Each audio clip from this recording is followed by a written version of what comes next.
Good afternoon. My name is Sujit Chaudhry. I'm head of Chambers at Hockey Chambers Global.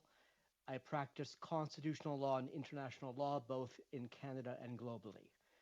I'd like to thank the Senate Standing Committee on Human Rights and its chair, Senator Atullah Ajjan, for the opportunity to address the legal barriers on Canadian organizations to deliver humanitarian aid to Afghanistan. On May the 4th of this year, along with Professors Roach, Phoebe Okoa, and Audrey Macklin, I provided a written legal opinion to Attorney General Lametti on whether the payment of regular taxes or fees to governing authorities in Afghanistan by employees of humanitarian actors and or by organizations that are funded by Canada to extract individuals from Afghanistan would violate Section 83.03b of the Criminal Code. This opinion has been entered into evidence before the committee. It is our understanding that the concern has been raised that the simple payment of regular taxes or fees to Afghan authorities, a routine, compelled, and inescapable activity for individuals living under a governing authority, would constitute the provision of property or financial services to the Taliban with the knowledge that they would benefit the Taliban in violation of Section 83.03b.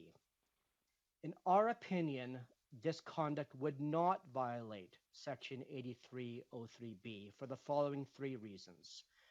First, foreign governments cannot be a terrorist group under the Criminal Code, which means that taxes or fees paid to foreign governments cannot violate the code.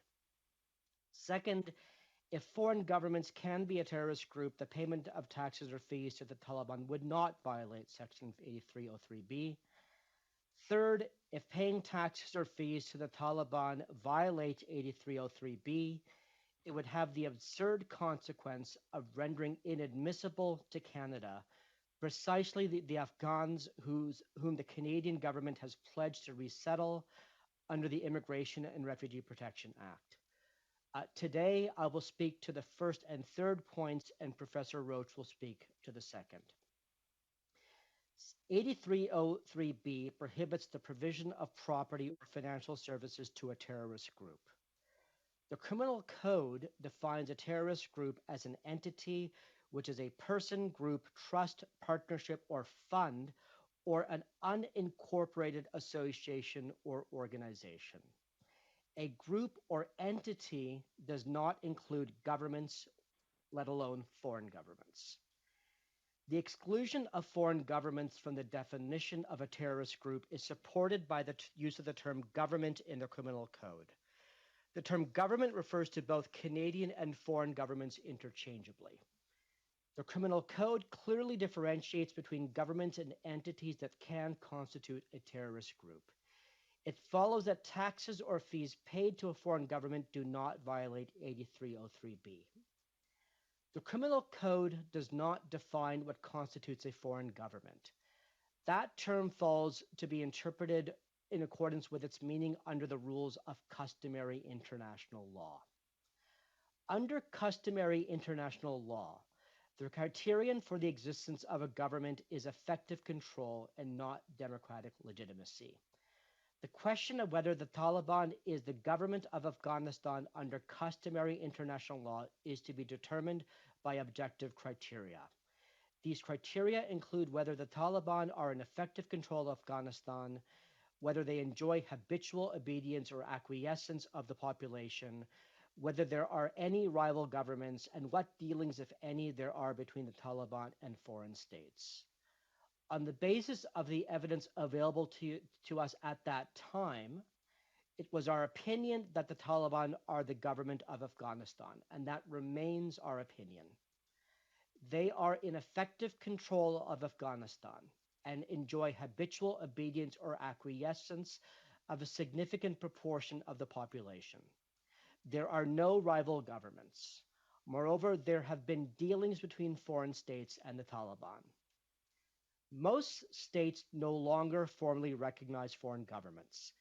Canada itself issued a statement abandoning the formal recognition of governments in 1988.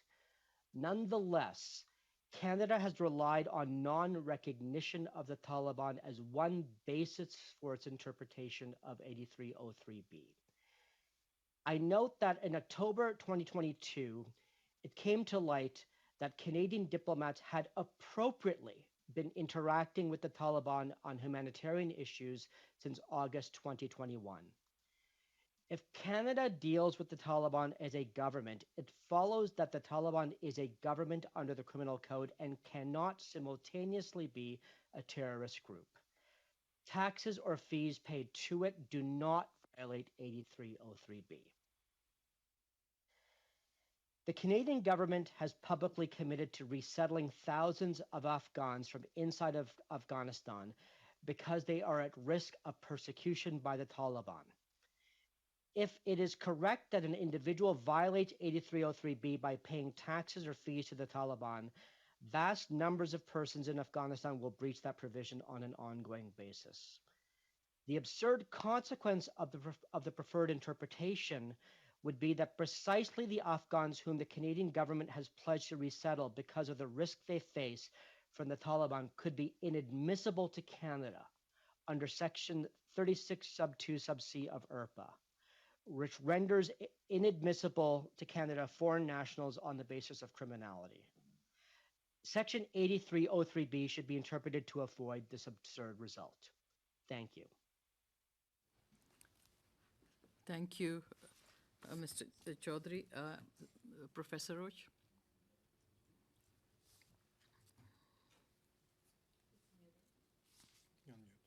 Can you unmute yourself, Professor?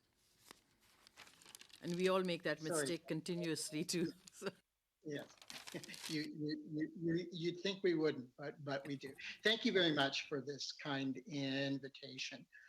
Just to elaborate, a purposive and charter compliant interpretation of Section 83.03B should exempt humanitarian organizations who only pay taxes to the Taliban and have no intent or knowledge about any possible use of these funds for terrorism.